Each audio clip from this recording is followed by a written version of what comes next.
મિત્રો, દાન આપતા પહેલા 100 વાર વિચાર કરજો. દુનિયાના લોકોને ઉલ્લુ બનાવનારા ઢગલા બંધ છે.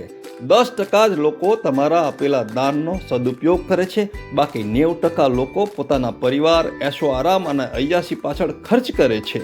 આવા લોકોને તપાસો. તેમના મુખ્ય ધંધાઓ, મિત્ર વર્તુળ અને ઇતિહાસ સાંભળીને જ દાન કરો. નહીં તો અય્યાસી, એશો આરામ અને ગુંડાગર્દી વધી સમાજને નુકસાન પહોંચાડી શકે છે.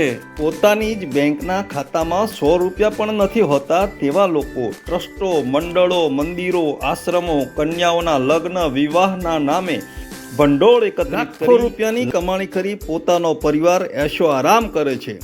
ટ્રસ્ટ, મંડળ, લોકોની સેવાની આડમાં મોટા મોટા માથાઓ, ઓફિસરો અને વહીવટદારોની જી હજૂરી કરી ખોટા ધંધા, વ્યાપાર અને વ્યાજખોરી વધે છે. ઘણા લોકો અને ધનવાનો એમ પણ સમજે છે કે કોઈના પડાવી લીધેલા પરસેવાના પૈસા, કાળું નાણું કે 2 નંબરની આવક આવી રીતે દાન દક્ષિણા આપવાથી આપણે દાનેશ્વરી બની પાપમાંથી મુક્ત થઈશું, તો તેમની મૂર્ખામી ભરેલી ભૂલ છે.